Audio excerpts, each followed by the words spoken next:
ಅದಕ್ಕೆ ನಾನು ಬೇಡ ಅನ್ಲ.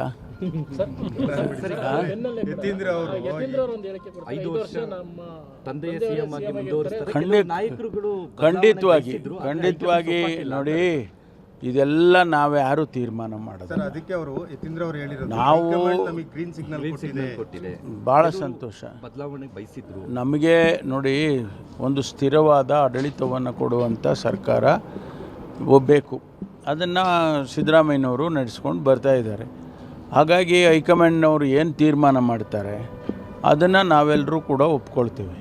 ಇಲ್ಲಿ ಅಲ್ಲಿ ನನಗೆ ಇಷ್ಟಪಡ್ತಕ್ಕಂಥ ಜನ, ನಮ್ಮ ಕಾರ್ಯಕರ್ತರು, ನಮ್ಮ ಮುಖಂಡರುಗಳು ಹೌದಪ್ಪ ಪರಮೇಶ್ವರ್ ಮುಖ್ಯಮಂತ್ರಿ ಆಗಬೇಕು ಅಂತ ಹೇಳಿದ ಕ್ಷಣಕ್ಕೆ ಏನು ಬದಲಾವಣೆ ಆಗಿಬಿಡೋದಿಲ್ಲ. ಆದರೆ ಅವರ ಅಭಿಪ್ರಾಯಗಳನ್ನ ಅವ್ರು ಹೇಳ್ತಾ ಇರ್ತಾರೆ. ನಾನು ನೋಡಿದ್ದೇನೆ, ಕೆಲವು ಕಡೆ ಹೋದಾಗ ಶಿವಕುಮಾರ್ ಅವರು ಮುಖ್ಯಮಂತ್ರಿ ಆಗಬೇಕು ಅಂತಾರೆ, ಸಿದ್ದರಾಮಯ್ಯನವರು ಮುಂದುವರಿಬೇಕು ಅಂತಾರೆ. ಇದೆಲ್ಲ ನಮ್ಮ ಕಾರ್ಯಕರ್ತರ ಅಭಿಪ್ರಾಯಗಳು. ಆದರೆ ಹೈಕಮಾಂಡ್ ಅಂತ ಒಂದು ಇದೆಯಲ್ಲ, ನನಗೆ ನೋಡಿ ಅವು ಇರಲಿ ಅಲ್ಲ, ಯಾಕೆ ಇರಬಾರ್ದಾ? ಯಾರಿಗೆ? ನೋಡ್ರಿ, ನಾನು ಹೇಳ್ತಾ ಇದ್ದೀನಲ್ಲ, ಯಾವುದೇ ತೀರ್ಮಾನ ನಮ್ಮ ಹೈಕಮಾಂಡ್ನವರು ಮಾಡೋದು. ಅದರ ಆಯ್ತಲ್ಲ, ಮುಗೀತಲ್ಲ ಅಲ್ಲಿ.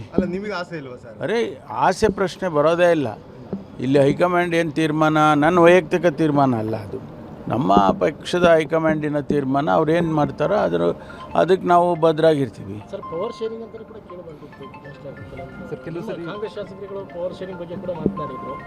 ಭಾಳ ಮಾತುಗಳಾಡಿದ್ದಾರೆ, ಭಾಳ ಮಾತುಗಳು ಆಡ್ತಾನೂ ಇದ್ದಾರೆ.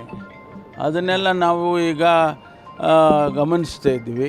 ಆದರೆ ಅಂತಿಮ ತೀರ್ಮಾನ ಯಾರ್ದು?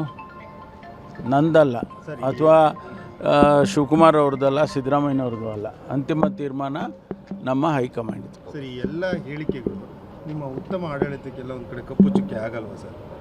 ಅಲ್ಲ, ನಾವು ಆಡಳಿತದಲ್ಲಿ ಯಾವುದನ್ನು ಸಡಿಲ ಮಾಡಿಲ್ಲ, ಯಾವ ಯೋಜನೆಗಳನ್ನು ನಿಲ್ಲಿಸಿಲ್ಲ, ಯಾವ ಕಾರ್ಯಕ್ರಮಗಳನ್ನು ನಾವೇನು ಭರವಸೆ ಕೊಟ್ಟಿದ್ದೋ ನಮ್ಮ ಮ್ಯಾನಿಫೆಸ್ಟೋನಲ್ಲಿ ಅದನ್ನು ಯಾವುದನ್ನು ನಿಲ್ಲಿಸಿಲ್ಲ. ಒಂದಿಷ್ಟು ನಿಜ, ಒಂದಿಷ್ಟು ಕಾರ್ಯಕರ್ತರು ಅವರ ಅಭಿಪ್ರಾಯಗಳನ್ನ ಹೇಳಿರ್ಬೋದು. ಆದರೆ ಆಡಳಿತದಲ್ಲಿ ನಾವು ಯಾವತ್ತೂ ಕೂಡ ಕಾಂಪ್ರಮೈಸ್ ಆಗಿಲ್ವಲ್ಲ. ಆಡಳಿತದಲ್ಲಿ ಅದೇ ನೋಡ್ರಿ, ಯಾರೋ 4 ಜನ ಇಲ್ಲಿ ಅಲ್ಲಿ ಮಾತಾಡಿದ ಕ್ಷಣಕ್ಕೆ ಆಡಳಿತದ ಮೇಲೆ ಪರಿಣಾಮ ಹೆಂಗೆ ಬೀರ್ತದೆ? ಆಡಳಿತದಲ್ಲಿ ಏನಾರು ತೊಂದರೆ ಆಗಿದೆಯಾ? ಲಾ ಆ್ಯಂಡ್ ಆರ್ಡರ್ನಲ್ಲಿ ಏನಾರು ತೊಂದರೆ ಆಗಿದೆಯಾ? ಇಡೀ ದೇಶದಲ್ಲಿ ಕರ್ನಾಟಕ ನಂಬರ್ 1 ಇನ್ ಪ್ರೊವೈಡಿಂಗ್ ಜಸ್ಟಿಸ್ ಅಂತೇಳಿ ನ್ಯಾಷನಲ್ ಜಸ್ಟಿಸ್ ರಿಪೋರ್ಟೇ ಕೊಟ್ಟಿದ್ದಾರೆ. ನಾವು ನಂಬರ್ 1 ಸ್ಥಾನದಲ್ಲಿದ್ದೇವೆ. ಬೆಂಗಳೂರು ಸಿಟಿಯನ್ನು ಸೇಫೆಸ್ಟ್ ಸಿಟಿ ಮಹಿಳೆಯರಿಗೆ ಅಂತೇಳಿ ಅನಲೈಸ್ ಮಾಡಿದ್ದಾರೆ.